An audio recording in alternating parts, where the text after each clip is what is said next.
Bonjour à tous, on se retrouve sur Paris Turf TV pour notre quotidienne reçue 5 sur 5. Nous allons étudier le quintet proposé ce lundi sur l'hippodrome de Compiègne. Et à mes côtés, François Truc. Bonjour François. Bonjour Florent, bonjour à tous. Donc on se retrouve ce lundi 9 mars sur l'hippodrome du Putois. Il y aura 16 concurrents âgés de 4 ans en découdre. François, vous pouvez nous parler un petit peu du parcours. On sait que sur cette piste, les places à la corde peuvent avoir leur importance. Exactement, et à plus forte raison sur 1600 mètres. Alors la question est de savoir quel sera l'état du terrain en revanche. Car oui, là, actuellement, les pistes sont plutôt assouplies, mais du beau temps est annoncé tout le week-end en région parisienne, ce qui devrait sécher quelque peu le terrain. Donc plus le terrain sera sec, plus les places à la corde joueront un rôle important, à mon sens. C'est vrai, on le constate tous les ans, donc il faudra en tenir compte pour effectuer vos jeux. Donc on débute par votre sélection en 8 chevaux, François. Tout d'abord le numéro 5, Magician Make My Day, puis le 8, Brezena, le 3, Lotus Garden, le 6, Stéphile, l'As, Jusquiam Noir, le 2, Reading, le numéro 10, Tarnag et enfin le numéro 4, Laguna Boy. Donc dans ce quintet relativement ouvert, vous avez décidé de placer en tête de votre sélection le pensionnaire de David Smaga, le numéro 5, Magician Make My Day. Qu'est-ce que vous pouvez nous en dire ? Tout d'abord que c'est un poulain très bien né puisque sa grand-mère n'est autre que la classique Atouf qui avait brillé au plus haut niveau. Donc il est venu tardivement à la compétition au mois de juin dernier. Il progresse gentiment, c'est un cheval qui n'était pas très précoce et donc qui progresse et qui va encore sans doute s'améliorer. À mes yeux maintenant, il est mûr pour tenter une carrière dans les handicaps, une carrière avec réussite. Je le trouve correctement placé. En plus, il a hérité d'une bonne place à la corde et c'est un cheval facile à utiliser. Donc à mon sens, il a beaucoup d'atouts dans son jeu. Et on sait que David Smaga sait préparer ses pensionnaires pour les grands handicaps. Oui, et les faire progresser gentiment, sans brûler les étapes, ce qui est important pour réussir dans les handicaps. Donc au sujet de votre favori, Magician Make My Day, Alain Stromboni, notre confrère, a rencontré Alexis Badel qui ne cache pas sa confiance. Ça se présente pas mal, il fait sa rentrée. Je suppose qu'il a le travail nécessaire pour bien courir. Je crois que c'est un cheval qui apprécie les pistes souples, ça ne va pas le déranger. C'est un cheval à monter de manière assez classique, si je puis dire, et un cheval en qui j'ai confiance, avec lequel je viens de terminer deuxième à Deauville. Justement, il a terminé deuxième à Deauville cet hiver, c'était sur 1900 mètres, et là il retrouve le 1000. C'est vrai que je suis assez content de le monter 1600 mètres, c'est un cheval qui a du rythme, qui a de l'abattage.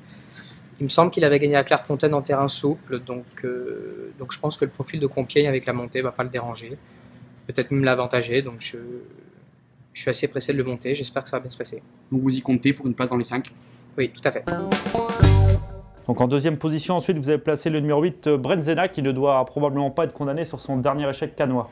Oui, alors son entraîneur était vraiment très mécontent de l'état de la piste. Il suffit de lire ses déclarations dans Paris Turf, où il avance même qu'on aurait dû annuler l'épreuve, car c'était indigne eu égard au respect que l'on doit vis-à-vis des parieurs.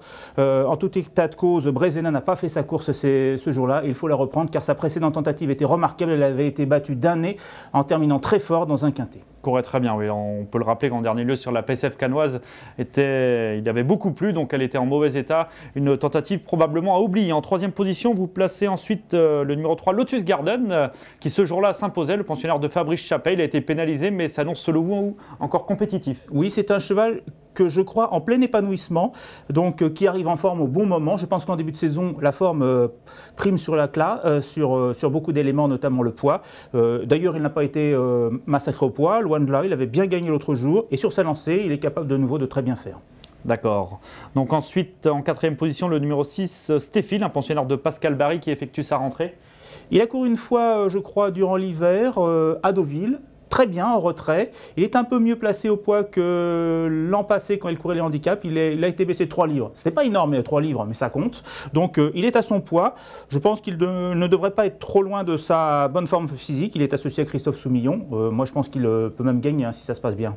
D'accord. Et en cinquième position, on passe au numéro 1, Jusquiam Noir, une pensionnaire de Johan Gouraud qui a fait preuve d'une régularité exemplaire la saison passée. Et qui aura contre elle le fait d'accomplir sa rentrée. Mais c'est une pouliche en progrès, qui doit encore s'améliorer cette année, et qui aime le terrain très souple, et qui partira avec le numéro 1 à la corde. Donc je la vois bien dans les 5 premiers plutôt pour une place. Ok. En bout de combinaison, vous avez placé le numéro 4, Laguna Boy, un pensionnaire d'Henri Alex Pantal qui n'a plus été revu depuis sa victoire en fin d'année sur la PSF de Deauville. Oui, mais ce jour-là, il réussissait sa meilleure valeur et j'aime bien les chevaux qui sont sur la montante. Alors c'est vrai qu'il a pris 7 livres, c'est beaucoup. C'est vrai également qu'il fait sa rentrée. Mais l'écurie Pantal manifeste quand même une certaine forme. On l'a vu avec la réussite des pensionnaires, des représentants de l'écurie ces derniers temps. Donc même avec un poids revu à la hausse, il a son mot à dire pour un accessite. Emmanuel Rivron a d'ailleurs rencontré Ludovic Gadbin, l'homme de confiance d'Orlex Pantal. C'est notre minute terrain.